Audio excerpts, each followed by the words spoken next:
রামগঞ্জের এই প্রশ্বাসে অক্সিজেন খ্যাত লক্ষ্মীপুরের রামগতি উপজেলার ২ নং সর্বাদাম ইউনিয়নের এই শস্য গ্রাম। এখানে অনেক কৃষক উদ্যোক্তা আছে যারা কৃষিকাজ করছেন, পাশাপাশি শস্যের বীজ বুনছেন। তেমনি রাস্তার দুই ধারে এরকম ছোট ছোট সুপারি বাগানও তৈরি হচ্ছে আমাদের এই গ্রামে। দর্শক, আপনারা দেখছেন এদিকে যদি তাকাই, প্রচুর ধান ক্ষেত।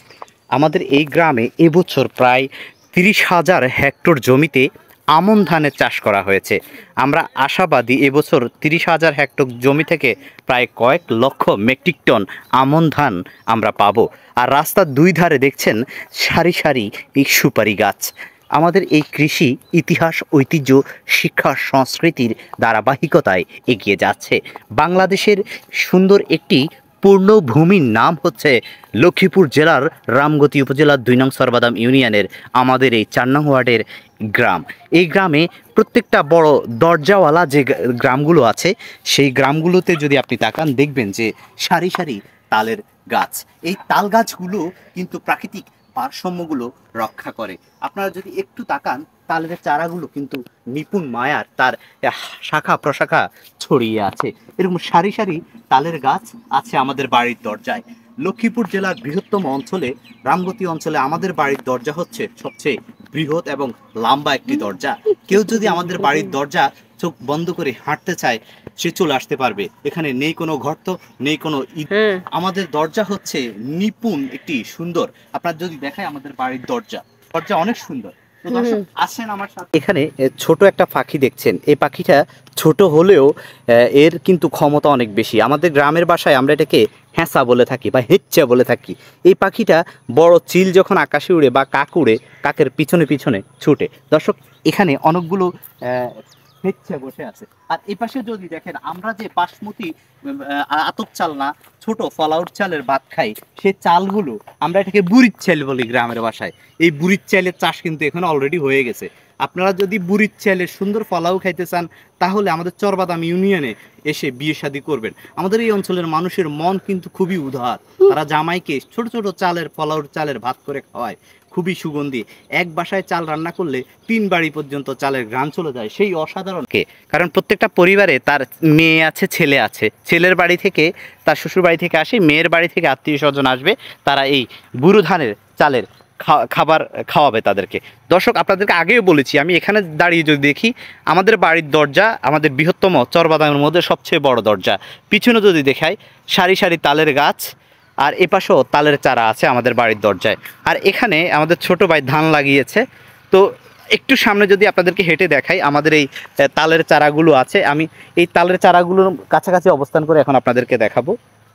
আপনারা আপনাদের বাড়ির দরজার যদি সৌন্দর্য বৃদ্ধি করতে চান, দরজার সৌন্দর্য যদি বৃদ্ধি করতে আছে কানাছে অনেক টাকা খরচ করে, আপনার সম্পদ নষ্ট না করে, আপনার বাড়ির আশেপাশে, দরজার আশেপাশে যে পাতিত খালি জায়গা আছে, সেখানে সুন্দর সুন্দর তালের চারা লাগাতে পারেন। আপনাদের এই তালের চারা কিন্তু একটি সৌন্দর্য বর্ধক একটি পরিবেশ। আপনি কোনো একটি আম খেয়েছেন, একটি জাম খেয়েছেন, কিংবা আমলকি খেয়েছেন, আমলকির বীজটা আপনি এভাবে পাশে ফেলে দিবেন না, আপনি জ্যাবে করে নিয়ে যাবেন। যেখানে ঘুরতে যাবেন ওখানে অনেকগুলো বীজ নিয়ে যাবেন। যেখানে গাছপালা নেই সেখানে বীজগুলো ছিটিয়ে দিবেন, দেখবেন বৃক্ষের একটি সমারোহ। আপনার পালানো একটি গাছের বীজ একটি বৃক্ষতে পরিণত হবে। আর এই বৃক্ষ মানুষকে ছায়া দিবে, ফল দিবে, পশু পাখি ফল খাবে, আপনার জন্য দোয়া করবে। এই পৃথিবীতে যাদের জন্য আপনি করে যাচ্ছেন, তারা হয়তো বা এই পৃথিবীতে আপনি যাদের জন্য আজকে করে যাচ্ছেন, তারা হয়তো বা কাল আপনাকে মনে রাখবে না, কিন্তু আপনার দেয়া অবদানগুলো মনে থাকবে। তাই বেশি করে গাছ লাগান। দর্শক, আমি আমাদের দরজাতে যে কবরস্থানে আমি বেশ কিছু গাছ লাগিয়েছি, আপনাদেরকে দেখাচ্ছি। আমি এখানে আমার বাড়ির দরজায় আরেকটি খামার করেছে আরেকজন, এটা হচ্ছে লাউ চাষ করেছে। আর এখানে আমি কয়েকটা মোড়া দিয়েছি, ৫, ৬, ৭টা মোড়া দিয়েছি। এখানে আমি নারিকেল গাছের চারা লাগাবো। এই জায়গাটা মোটামুটি আমি কাজ করেছি। এখন এদিকে আপনাদেরকে দেখাচ্ছি, এই যে ছোট ছোট আরও আগে আসছে তুবাগুলো বেঁধে গেছি, এখানে নারিকেল গাছের চারা লাগাবো ইনশাল্লাহ কিছুদিন পরে। আর এখানে আরেকজন চাষ করেছে। এই সামনে হচ্ছে আমাদের কবরস্থান। মানুষ মরে গেলে পচে যায়, আর বেঁচে থাকলে বদলায়। এই কথাটা যেমন সত্য, তেমনি সত্য হচ্ছে মরে যাওয়ার পরে আমাদেরকে মাটির নিচে শায়িত হতে হবে আর চলে যেতে হবে আল্লাহ সুবহানাহু ওয়া তাআলার কাছে। এই তাল গাছটি দেখুন, অসাধারণ। এভাবে আপনারা তালের গাছ লাগাবেন, এর সৌন্দর্যবর্ধক বাড়ির সৌন্দর্য অনেক বৃদ্ধি পায়। দর্শক, এখানে আমাদের কবরস্থান, যেখানে মারা গেলে আমাদের বাড়ির আত্মীয় স্বজন সবাইকে এই কবরস্থানে মোটামুটি শায়িত করা হয়। এখানে চারপাশে আমি অনেকগুলো গাছ লাগিয়েছি। এখানে কড়ই গাছ আছে, যেটাকে রেইন ট্রি বলা হয়। এ পাশে আরও অনেকগুলো গাছ আছে। এইটা হচ্ছে আমাদের কবরস্থানের পাশে একটা পুকুর, পুরোটাই হচ্ছে কবরস্থানের জায়গা। তো সেই জায়গা থেকে আমি বলতে চাই, আপনারা বেশি বেশি করে গাছ লাগাবেন। বাড়ির আশেপাশে যে খালি জায়গা আছে, প্রতিত জায়গা আছে, সব জায়গায় গাছ লাগাবেন। গাছ লাগান, পরিবেশ বাঁচান।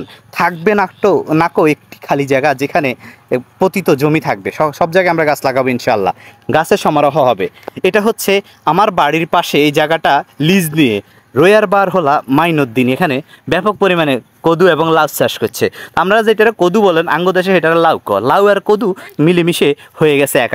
আজকের মতো বিদায় নিচ্ছি।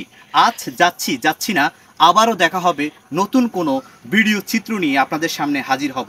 আমাদের ইতিহাস, ঐতিহ্য, শিক্ষা, সংস্কৃতির পাশাপাশি কৃষি এবং কৃষিজাত পণ্য এবং চাষাবাদ নিয়ে নতুন উদ্যোক্তাদের গল্প নিয়ে আবারও হাজির হব। মৎস্য চাষ, পোলট্রি চাষ এবং তরুণ কৃষকের সফলতার গল্প নিয়ে আপনাদের সামনে আবারও হাজির হব। আমি চৌধুরী রাফিদ আলম রাসেল, সাফল্য কৃষি, রামগতি, লক্ষ্মীপুর। আসসালামু আলাইকুম।